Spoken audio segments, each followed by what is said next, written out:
আসসালামু আলাইকুম, স্বাগত জানাচ্ছি টিভির মধ্যাহ্নের সংবাদে। আপনাদের সঙ্গে আছে মালিহা হোসেন।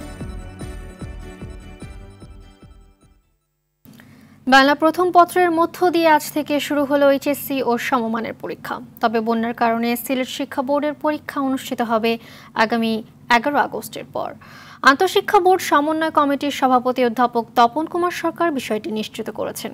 এদিকে রাজধানী সহ সারা দেশের কেন্দ্রগুলোতে বৃষ্টি মাথায় নিয়ে আসতে হয় পরীক্ষার্থীদের। ঢাকায় সকাল থেকে বৃষ্টিতে যানজটের সৃষ্টি হয়।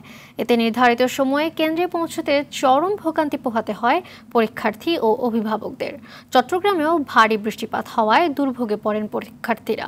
এবার দেশের 11টি বোর্ডের অধীনে 14,50,790 জন পরীক্ষায় অংশ নিচ্ছেন। এর মধ্যে ছাত্র 7,50,281 জন এবং ছাত্রী 7,05,009 জন। পরীক্ষার্থীরা 9,463টি প্রতিষ্ঠান থেকে 2,725টি কেন্দ্রে অংশ নিচ্ছেন।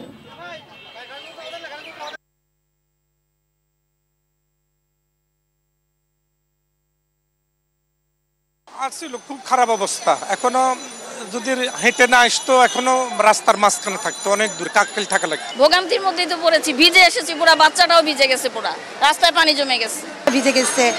ওখান থেকে আইসা পরীক্ষা দিচ্ছে, আর এত জ্যাম, মানে কোনো ছাড় নাই। দর্শক, এইচএসসি ও সমমানের পরীক্ষার বিষয়ে জানাতে রাজধানীর সিদ্ধেশ্বরী কলেজ কেন্দ্র থেকে সরাসরি যোগ দিচ্ছেন সহকর্মী খান আলামিন এবং রাজশাহীর মহিলা কলেজ থেকে মুস্তাফিজ রকি। প্রথমে যাব আলামিনের কাছে। আলামিন, বৃষ্টির কারণে নির্ধারিত সময়ে সব পরীক্ষার্থী কেন্দ্রে পৌঁছাতে পেরেছে কিনা জানাবেন, আর জানাবেন যে সেখানকার সার্বিক পরিস্থিতি কেমন দেখতে পাচ্ছেন। মালিহা, অভিভাবকদের যে বক্তব্য শুনছিলেন সেখানে দেখা যাচ্ছিল প্রত্যেক অভিভাবক কিন্তু শঙ্কিত ছিলেন যে ঠিক সময়ে কেন্দ্রে পৌঁছতে পারবেন কিনা। এবং আমরা দেখেছি শেষ পর্যন্ত সকাল 10:30টায় অনেকে কেন্দ্রের মধ্যে প্রবেশ করেছেন, যেখানে পরীক্ষা শুরু হয়ে গেছে সকাল 10টা এবং পরীক্ষা কেন্দ্রে প্রবেশের শেষ সীমা ছিল 9:30। এই পরিস্থিতির মধ্য দিয়ে রাজধানীতে যেসব কেন্দ্রে পরীক্ষার্থীরা পরীক্ষায় বসেছেন তাদের সবাইকে যেতে হয়েছে। সবাইকে দেখেছি যে তাদের যেই জামা কাপড় পরা ছিল সব ভিজে গেছে এবং অভিভাবকরা একটু আশঙ্কা আছেন এই জন্যই যে যারা ভেজা জামা কাপড় নিয়ে পরীক্ষায় বসেছেন তারা আসলে কতটা স্বস্তিতে পরীক্ষা সম্পন্ন করতে পারবেন সেই বিষয়টি তারা আশঙ্কায় রয়েছেন। এর মাঝেও পরীক্ষা এর মধ্যে 2 ঘন্টা চলে গেছে, আর 1 ঘন্টা পর পরীক্ষা শেষ হয়ে যাবে। পরীক্ষা শেষ হওয়ার পরই হয়তো আমরা পরীক্ষার্থীদের সাথে কথা বলে জানতে পারবো যে তারা কোন পরিবেশের মধ্য দিয়ে পরীক্ষা দিতে পেরেছেন, সেই বিষয়গুলো জানতে পারবো। আমরা দেখেছি নানান ধরনের অভিযোগ এখান থেকে করা হয়েছে। অভিভাবকরা বলেছেন যে সড়কে যে সহযোগিতা পাওয়ার কথা পরীক্ষার্থীদের, এমন অনেক সহযোগিতা তারা পাননি। একজন বলছিলেন যে ট্রাফিক পুলিশের কাছ থেকে সহযোগিতা চেয়েছিলেন যেন সিগন্যালটা ছেড়ে দিয়ে তাদের রিক্সাটিকে আগে যেতে দেওয়া হয়, সেই ধরনের সহযোগিতা তারা পাননি। আবার এমনটাও দেখেছি যে এক কেন্দ্রের পরীক্ষার্থী আরেক কেন্দ্রে চলে গেছেন এবং সেখানে গিয়ে কান্নাকাটি করার কারণে সেখানকার পুলিশ সদস্য তাদের নিজস্ব মোটরসাইকেলে করে তার যে নির্দিষ্ট কেন্দ্র রয়েছে সেখানে পৌঁছে দিয়েছেন। এই পরিস্থিতির মধ্য দিয়ে আসলে এইচএসসি পরীক্ষা গ্রহণ চলছে। আজকে সারা দেশেই মোট 11টি শিক্ষা বোর্ড, যার 8টি হচ্ছে সাধারণ শিক্ষা বোর্ড এবং 3টি হচ্ছে স্পেশাল শিক্ষা বোর্ড।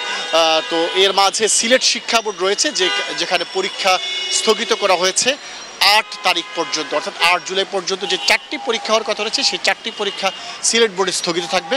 এবং পাশাপাশি সিলেট বোর্ডের অধীনে যে জেলাগুলো রয়েছে, অর্থাৎ 4টি জেলা সিলেট বিভাগের, সেই 4টি জেলায় মাদ্রাসা শিক্ষা বোর্ড এবং কারিগরি শিক্ষা বোর্ডের পরীক্ষাও স্থগিত থাকবে। বাকি সব জায়গায় এক সমানতালে এইচএসসি ও সমমান পরীক্ষার অনুষ্ঠিত হচ্ছে। তো আমরা রাজধানীর অবস্থা জানলাম, আমরা একটু রাজধানীর বাইরে রাজশাহীর চিত্র জানবো। সেখানে আছেন আমাদের সহকর্মী রকি।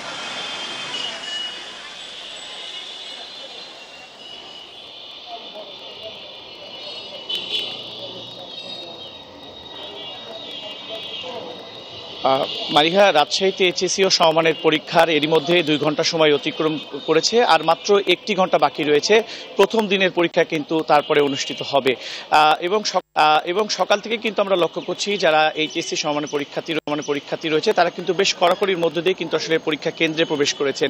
এছাড়াও আমরা কিন্তু দেখেছি যে পরীক্ষা শুরুর ঠিক আধা ঘন্টা পরই রাজশাহী যিনি শিক্ষা বোর্ডের চেয়ারম্যান রয়েছেন তিনি কিন্তু রাজশাহী যে সরকারি মহিলা কলেজটি রয়েছে সেখানে তিনি পরিদর্শনে এসেছিলেন এবং তারপরে আসলে গণমাধ্যম কর্মীদের সাথে কথা বলেছেন এবং গণমাধ্যম কর্মীদের সাথে তিনি যেটি আসলে জানিয়েছেন যে এবার রাজশাহী শিক্ষা বোর্ডের অধীনে কিন্তু মোট 1,38,157 জন পরীক্ষার্থী অংশগ্রহণ করছেন। এর মধ্যে 146 জন ছাত্র রয়েছেন এবং ছাত্রী রয়েছেন 65,241 জন এবং এরই মধ্যে কিন্তু তিনি আসলে জানিয়েছেন যে এই পরীক্ষা নিরবিচ্ছিন্নভাবে করতে কিন্তু তারা সব ধরনের প্রস্তুতি কিন্তু সম্পূর্ণ করেছেন এবং এরই মধ্যে কিন্তু তিনি বলেছেন যে কোনো ধরনের গুজব ঠেকাতে তারা কিন্তু আসলে কঠোর অবস্থানে রয়েছেন এবং পরীক্ষাপত্র কিন্তু এর আগে আমরা দেখেছি যে বিভিন্ন সময় কিন্তু প্রশ্নপত্র ফাঁসের আসলে গুজব আসলে শোনা যায় সেটি কিন্তু ঠেকাতে কিন্তু তারা আসলে সার্বক্ষণিক যে সামাজিক যোগাযোগ মাধ্যমগুলো রয়েছে সেগুলোতে আসলে বেশ নজরদারি রাখছেন। এছাড়াও তিনি আসলে বলছেন যেহেতু আসলে ঘন ঘন লোডশেডিং হচ্ছে রাজশাহী সহ সারা দেশে এই কারণে তিনি বলেছেন যে স্ব বিদ্যুৎ যে বিভাগ রয়েছে তাদেরকে আসলে চিঠি দেওয়া হয়েছে যেন কোনো ধরনের আসলে পরীক্ষার্থীদের আসলে কোনো ধরনের যেন কষ্ট না হয় সেটি কিন্তু আসলে তারা আসলে নজরে রাখছে। তো এখন পর্যন্ত আসলে মালিয়া বলা যায় যে রাজশাহীতে যে এইচএসসি সমমানের যে পরীক্ষা সেটি এখন পর্যন্ত সুষ্ঠুভাবে অনুষ্ঠিত হচ্ছে। আপনাদের দুজনকেই ধন্যবাদ। এদিকে প্রত্যয় স্কিম বাতিল ও সুপার গ্রেড চালুর দাবিতে একদিনের আলটিমেটামে সর্বাত্মক কর্মবিরতিতে যাচ্ছে দেশের সব পাবলিক বিশ্ববিদ্যালয়ের শিক্ষকরা। তারা বলছেন প্রত্যয় স্কিম সাধারণ সরকারি চাকরিজীবী ও বিশ্ববিদ্যালয়ের শিক্ষকদের মাঝে বৈষম্য তৈরি করেছে। এ বিষয়ে আজকের মধ্যে সিদ্ধান্ত কিংবা আশ্বাস না মিললে সর্বাত্মক কর্মবিরতিতে যাওয়ার ঘোষণা দিয়েছেন তারা। সকালে ঢাকা বিশ্ববিদ্যালয়ের কলা ভবনে আয়োজিত অবস্থান কর্মসূচিতে এমন হুঁশিয়ারি উচ্চারণ করেন শিক্ষক নেতারা। দর্শক, ঢাকা বিশ্ববিদ্যালয়ের ক্যাম্পাসে রয়েছেন সহকর্মী সুফিয়ান ফারাবি, সরাসরি যোগ দিচ্ছেন তিনি। ফারাবি, প্রত্যয় স্কিম নিয়ে শিক্ষকদের আপত্তি কেন, কি বলছেন সংবাদ সম্মেলনে তারা জানাবেন।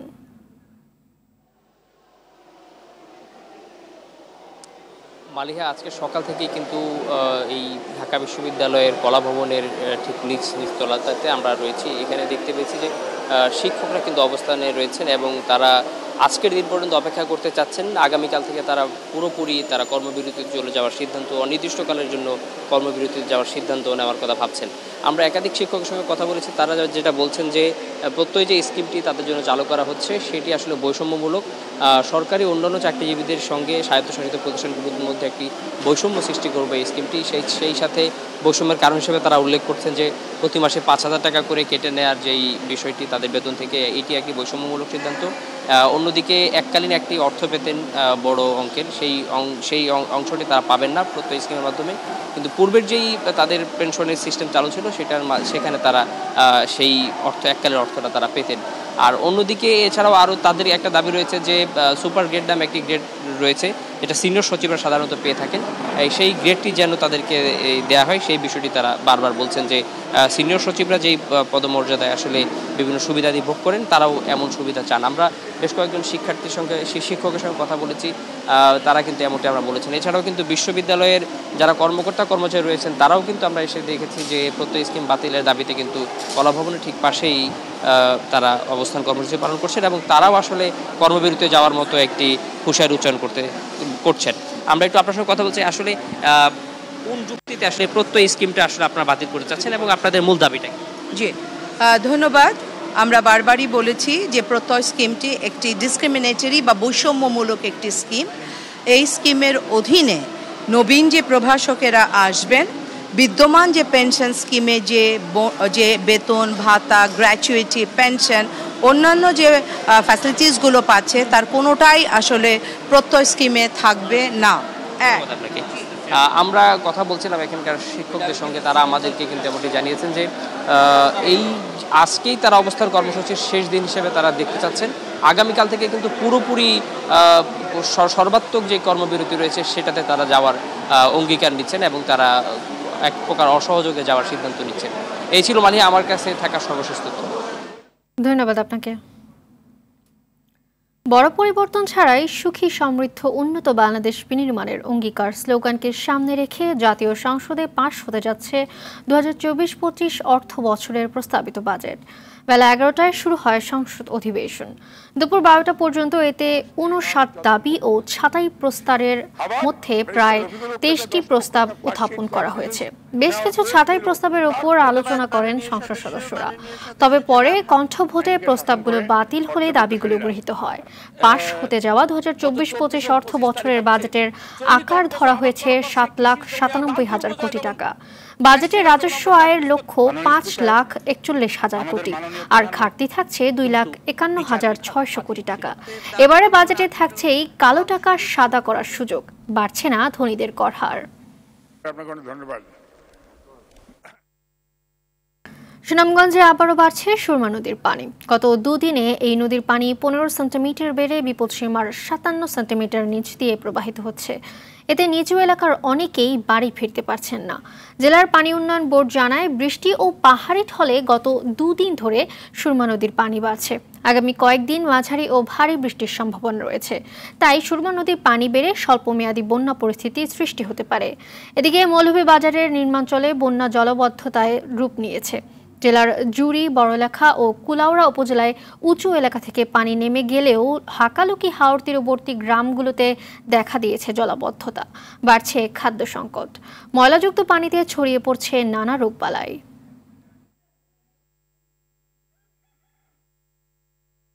আন্তর্জাতিক সংবাদ। ফ্রান্সে প্রথম দফার পার্লামেন্ট নির্বাচন আজ। দেশটির পার্লামেন্টের 577টি আসনের জন্য 2 দফায় হয়ে থাকে ভোট। স্থানীয় সময় রোববার হবে প্রথম দফার ভোট গ্রহণ। সকাল 8টায় শুরু হয়ে চলবে বিকেল 4টা পর্যন্ত।